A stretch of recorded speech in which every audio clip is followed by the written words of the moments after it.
Olá pessoal, sejam bem-vindas aqui ao nosso canal. Este canal que é voltado para você que se importa com a sua saúde, que tem curiosidade sobre a nutrição, a alimentação, a saúde como um todo, a qualidade de vida.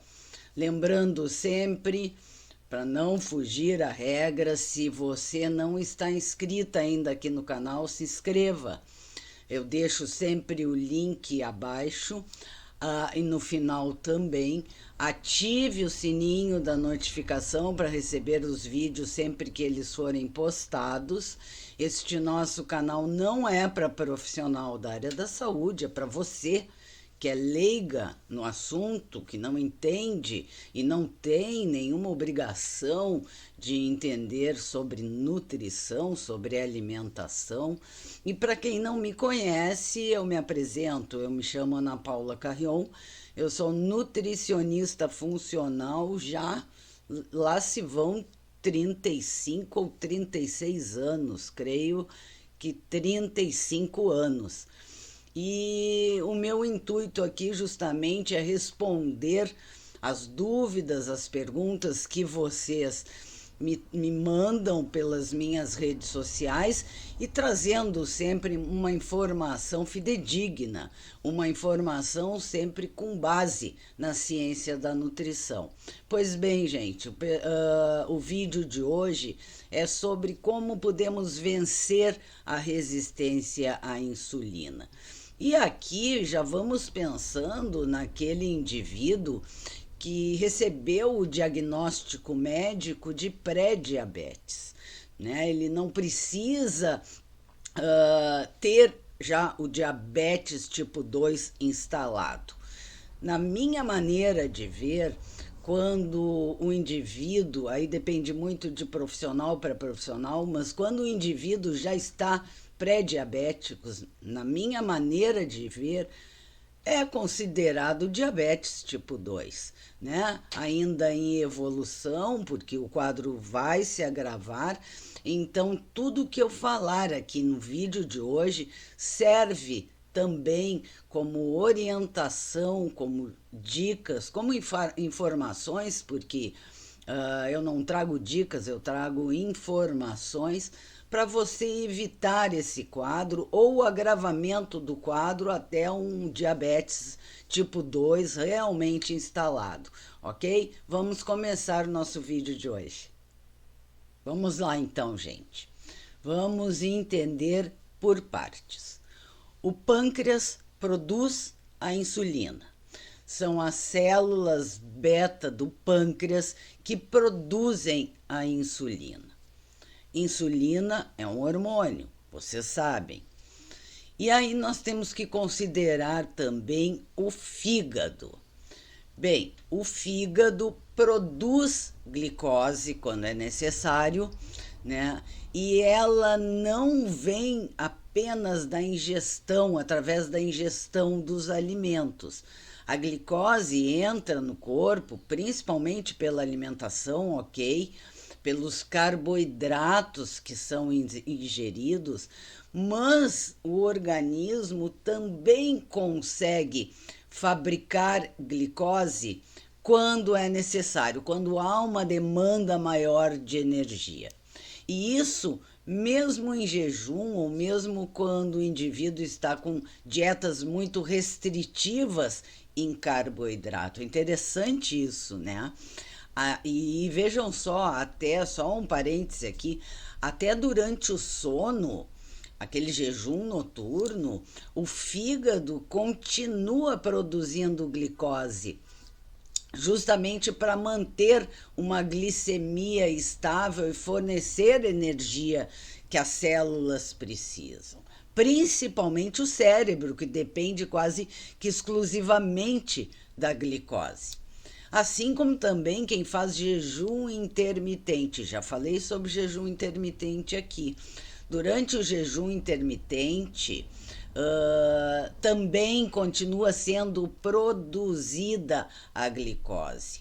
O corpo vai usando, vai quebrando a glicose, vai armazenando o glicogênio E assim, ó, gente, após um esgotamento das reservas do glicogênio hepático lá do fígado, esse fígado vai produzir glicose ainda através de outros substratos. Então vejam que mesmo durante o jejum intermitente continua acontecendo essa produção. Bom, e o que é feito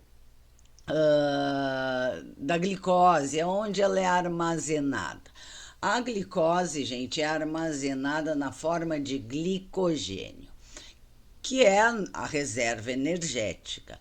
A glicose, ela se transforma em glicogênio. E isso se dá por meio de um processo que nós chamamos de glicogênese. Esse glicogênio é, de fato, uma forma bem compacta de armazenamento daquela glicose.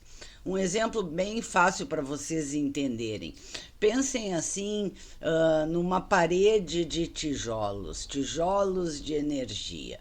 O glicogênio é como se fosse uma parede feita com vários tijolinhos unidos e organizados para armazenar a glicose necessária num pequeno espaço. E esse glicogênio, pessoal, vai sendo armazenado dentro das células, no citoplasma das células do fígado, no citoplasma das células musculares. Mas tenham atenção aqui: o fígado só consegue armazenar glicogênio numa quantidade limitada. Assim como o músculo também, que tem a sua capacidade máxima de armazenamento. Tanto que, se vocês repararem, aqueles atletas de resistência, antes das provas, eles fazem uma supercompensação de carboidratos, justamente para eles aumentarem o estoque de energia que vai ser despendida por eles, aquela energia dentro das células. Então, assim, veja, eles querem lotar, vamos dizer assim, o músculo com esses tijolinhos de glicogênio. Porém, gente, quando os estoques de glicogênio estão cheios, estão lotados, a glicose extra, ela não vira mais, não se transforma mais em glicogênio e acaba sendo desviada para a formação de gorduras. Quando o corpo não consegue armazenar ou fornecer esse glicogênio, devido inclusive a deficiências enzimáticas, e o excesso, gente, de glicogênio, ele não é liberado para a corrente sanguínea como glicose. A glicose que não é usada pelas células, ela se acumula direto na corrente sanguínea, numa condição que é conhecida como hiperglicemia. Entenderam? O glicogênio, ele não vai para a corrente sanguínea de novo. Aquela glicose que está em excesso lá vai se transformar em hiperglicemia. Então, veja, ou a glicose é usada, ou ela é transformada em outras substâncias, ou ela fica no sangue, levando à hiperglicemia. Até aqui tudo bem, né? Bom, sempre que acontece um aumento de glicose no sangue, seja como consequência da alimentação, essa glicose sobe. E aí entra o nosso pâncreas. O nosso pâncreas produz insulina, como eu falei no início. A insulina é um hormônio. A presença da glicose é que vai estimular o pâncreas a secretar e a liberar a insulina. Essa insulina, gente, vai viajar para o sangue até os tecidos alvos, até o fígado, até o músculo, até o tecido adiposo, para as células, né? Estimulando a entrada dela nesta célula. Então, assim, após a gente comer, o pâncreas secreta insulina, essa insulina vai sinalizar para o nosso fígado armazenar a glicose na forma de glicogênio, portanto, o fígado responde a esta insulina. Essa insulina vai chegar nas células e vai atuar lá num receptor que as células têm, estimulando uma proteína, que eu não vou entrar no mérito aqui, com o objetivo de abrir a portinha dessa célula, para que a glicose possa entrar e participar da formação de energia que essa célula vai usar. Isso é correto, ok? Perfeito, a natureza é sábia. Só que na resistência à insulina não é bem isso que acontece.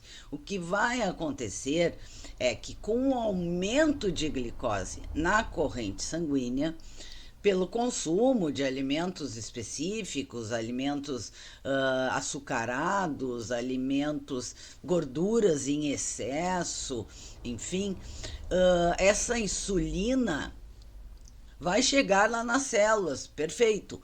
Só que ela não vai conseguir abrir, destravar essa portinha de entrada da célula. O receptor que a célula tem, o receptor de insulina, não vai abrir. Só que enquanto isso, o pâncreas continua lá, produzindo, secretando, liberando insulina.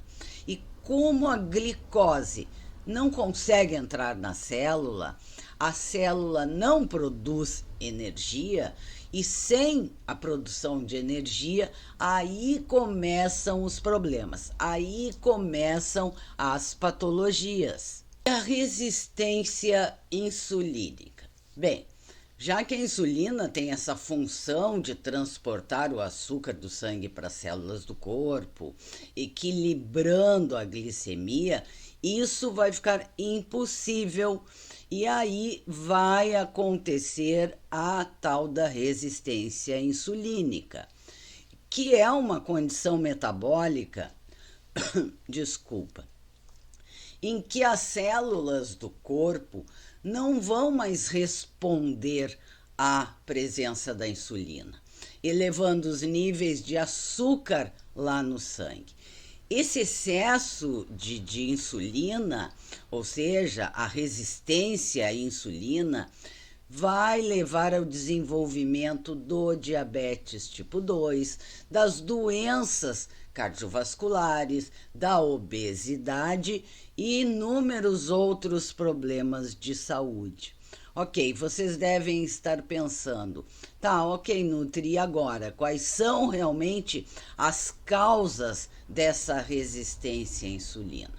Primeiro, eu destaco aqui a alimentação. Alimentos ricos em carboidratos, quando ingeridos, eles são rapidamente absorvidos e levam a um aumento rápido da glicose no sangue. E para lidar com esse aumento de glicose, o pâncreas produz mais insulina. E nesse sentido, nós nutricionistas temos 2 métodos que nós utilizamos para medir a qualidade desses nutrientes, que são o índice glicêmico dos alimentos e a carga glicêmica destes alimentos. Já falei em vídeos anteriores aqui no canal. Dietas baixas em índice glicêmico, em carga glicêmica, eles vão evitar os picos de glicose, os picos de insulina, e vão ajudar a que nós tenhamos a estabilidade glicêmica. Alimentos ricos em gordura, especialmente aquelas gorduras saturadas, as gorduras trans, aliada ainda a um excesso de gordura corporal, podem levar também à resistência à insulina, porque o acúmulo dessa gordura vai inflamar as células, vai dificultar a ação da insulina. Também assim, os alimentos ultraprocessados são prejudiciais para esse quadro, exacerbando assim o problema e inclusive aumentando o risco para o diabetes e para problemas também, eventos cardiovasculares. Por isso é importante evitar os carboidratos refinados, os pães brancos, as massas brancas, os doces, as bebidas açucaradas, os refrigerantes, os sucos industrializados e outras bebidas também que tenham adição de açúcar. Evitar esses alimentos ultraprocessados também é importante, porque todos eles, pessoal, vão prejudicar o controle da glicemia. E aqui eu abro uma observação, porque segundo a Associação Europeia de Estudos do Diabetes, ingestões também muito baixas de carboidrato, como acontece no caso de dietas cetogênicas, não são recomendadas para aquele indivíduo que tem uma resistência insulínica.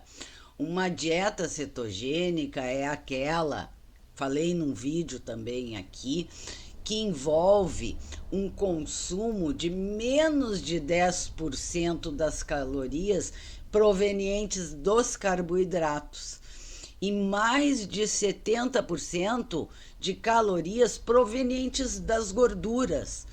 E os especialistas também em saúde cardiovascular explicam também que há de se ter uma cautela, porque a dieta cetogênica, como ela incentiva alimentos ricos em gordura, esses indivíduos, naturalmente, eles podem ter elevações nos níveis de colesterol no sangue, que é mais um fator de risco para os eventos cardiovasculares. E essas pessoas, elas acabam, se a dieta é feita por conta própria, sem acompanhamento nutricional, essas pessoas acabam por não consumir as quantidades de fibra adequada. E eu já falei aqui que a quantidade de fibra adequada e recomendada por dia são 35 gramas. Né? Então, assim, quem quer fazer cetogênica, procure um nutricionista. Uma outra, a predisposição genética. Na maioria das vezes, surge em pessoas que já têm uma predisposição genética, porque têm familiares que tiveram diabetes ou que têm diabetes. A questão do envelhecimento também é importante. A resistência à insulina, pessoal, ela tende a aumentar, a acontecer com a idade, com o aumento da idade. Nas mudanças do metabolismo, da própria composição corporal das pessoas, as alterações hormonais também estão bem associadas à resistência à insulina. Os problemas hormonais, eles podem causar resistência à insulina, porque há desequilíbrios de hormônios. Hormônios como o cortisol, como os hormônios do crescimento, como os hormônios sexuais, e podem prejudicar a ação da insulina no corpo. Essa relação ela é bem bidirecional, ou seja, a resistência à insulina também pode afetar, em contrapartida, a produção hormonal, e aí se cria um círculo vicioso. Mas os problemas hormonais são uma causa bem frequente de resistência à insulina. Por exemplo, o hipotireoidismo, ele leva à resistência à insulina. Mas, como eu falei, a relação é bidirecional. O hipotireoidismo, a diminuição dos hormônios tireoidianos, eles vão afetar todo o metabolismo da glicose, prejudicando a absorção, prejudicando a assimilação periférica, e a condição tem sido associada a um maior risco. Então vejam, atenção quem tem hipotireoidismo, atenção quem já tem resistência à insulina. E aqui eu abro um parênteses, uma observação para as mulheres. A síndrome dos ovários policísticos propicia, gente, o desenvolvimento da resistência à insulina, e não é o contrário. A resistência à insulina é sim um componente central da síndrome, afetando as funções metabólicas das mulheres e podendo levar a outras complicações, como a síndrome metabólica. Outro exemplo, a candidíase. O ambiente glicêmico alto favorece o crescimento do fungo, da cândida, níveis elevados de glicose no corpo, na urina, cria um ambiente rico em açúcar, o que vai favorecer a nutrição dessa cândida, porque a cândida se alimenta dessa glicose e ela prolifera em ambientes com excesso de açúcar.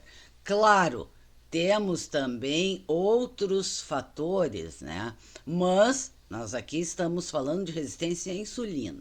E falando em hormônio, nós temos que falar também no desequilíbrio do cortisol.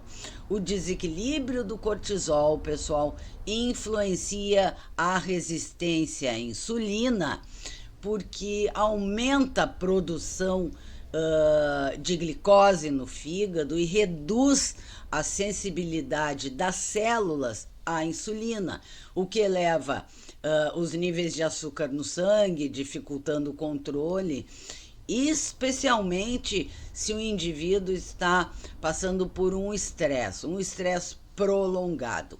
O excesso, gente, de cortisol pode fazer que as células do corpo respondam menos à ação da insulina, dificultando a absorção da glicose no sangue, contribuindo para todo um descontrole glicêmico.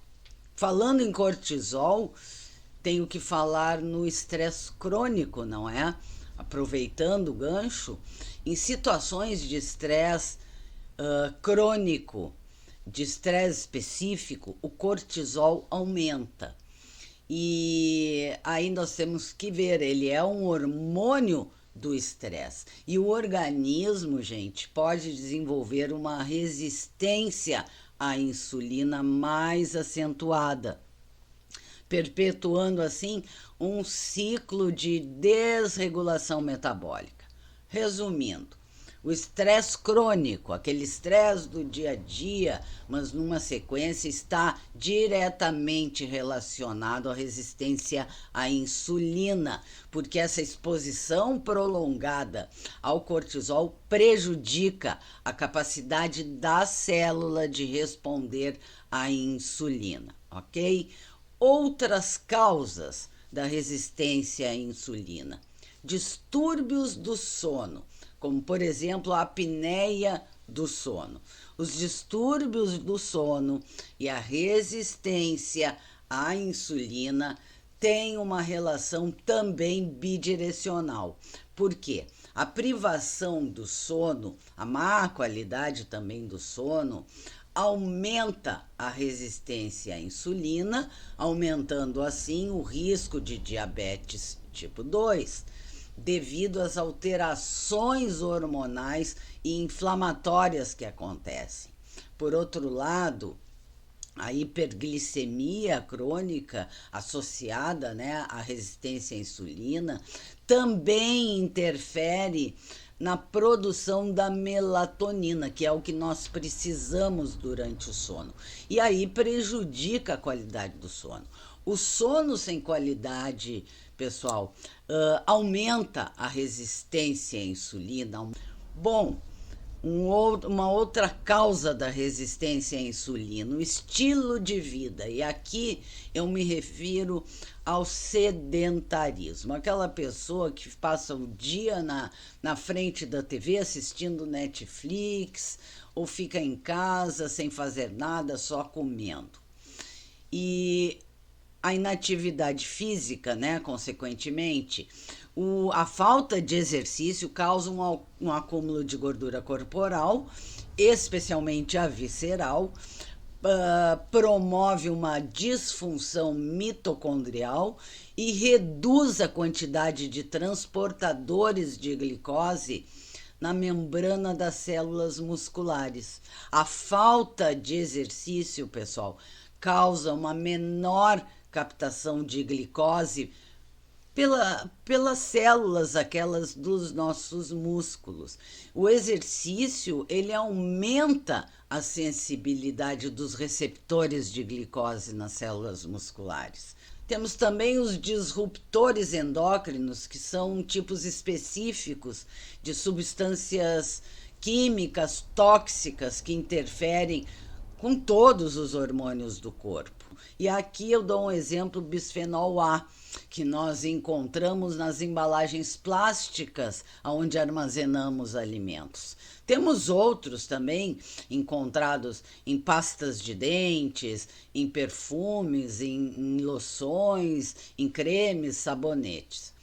Falando em disruptores, temos que falar na exposição a toxinas, que também podem causar a resistência à insulina através da indução a uma inflamação crônica e ao dano direto nas vias de sinalização da insulina. Reduz a sensibilidade dos receptores de insulina, prejudicando as vias metabólicas, o que pode também levar ao pré-diabetes e ao diabetes tipo 2. E aqui eu me refiro à exposição a metais pesados, como o arsênico. E temos também, por último, as mutações genéticas, especialmente no gene receptor de insulina, que pode prejudicar a função desse receptor, prejudicando a sinalização à insulina. Bem, pessoal, o que nós devemos consumir? O que nós devemos mudar na nossa vida, na nossa qualidade de vida, além da alimentação, para evitarmos a resistência à insulina, para evitarmos o pré-diabetes, para evitarmos o diabetes tipo 2? Como sempre, alimentação. Alimentação em primeiro lugar sempre. Vamos buscar alimentos saudáveis, nos alimentar de frutas, de legumes, de verduras, de hortaliças, de grãos integrais. Nós precisamos diversificar a nossa alimentação.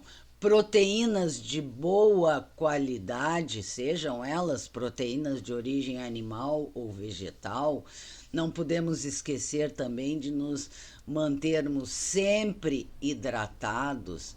Pessoal, consumir gorduras de qualidade, e aí eu falo no abacate, falo nos ômegas, ômega 3, ômega 6.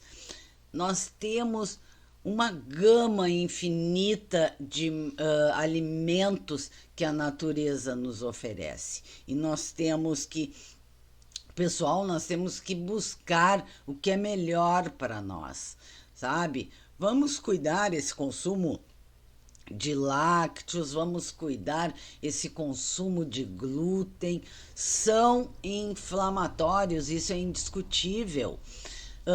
Outra coisa, podemos usar suplementos, podemos usar cúrcuma, gengibre, chás, o próprio ômega 3 também como suplementação, se você é daqueles que não gosta de comer peixe 2 vezes por semana, a gama é enorme.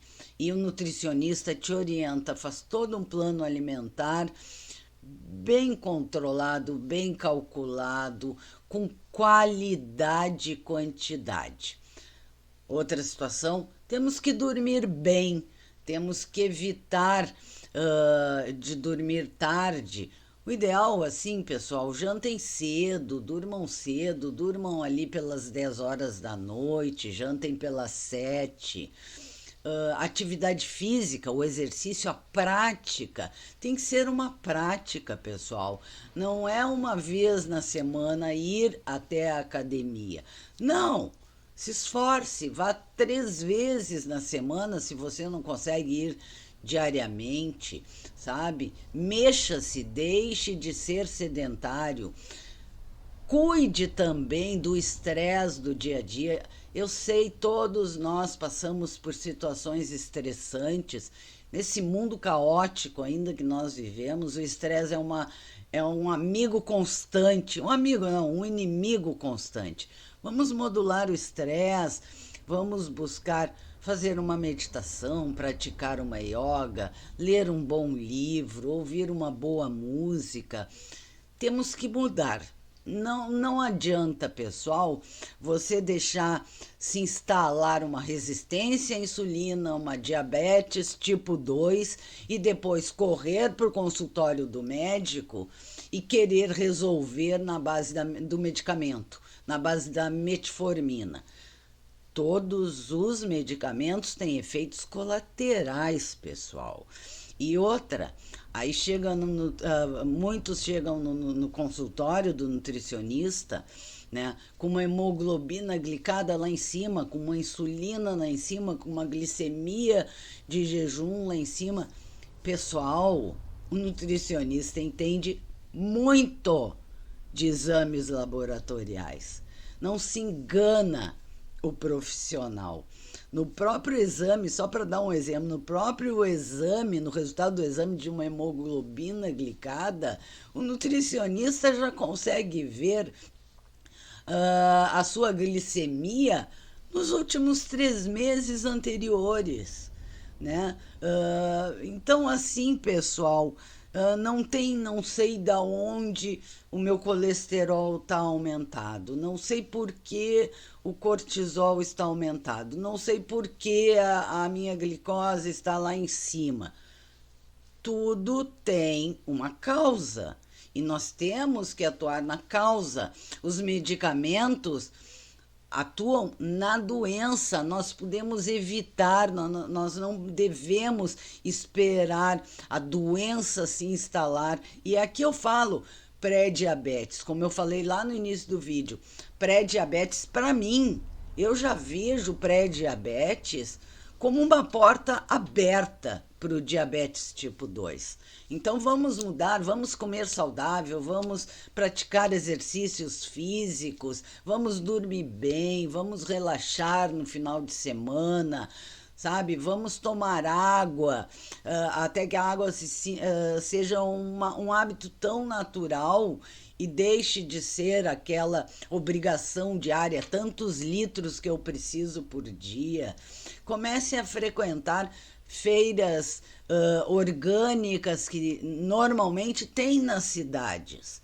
Comece a fazer isso e pare de abrir menos pacote, abrir menos embalagem.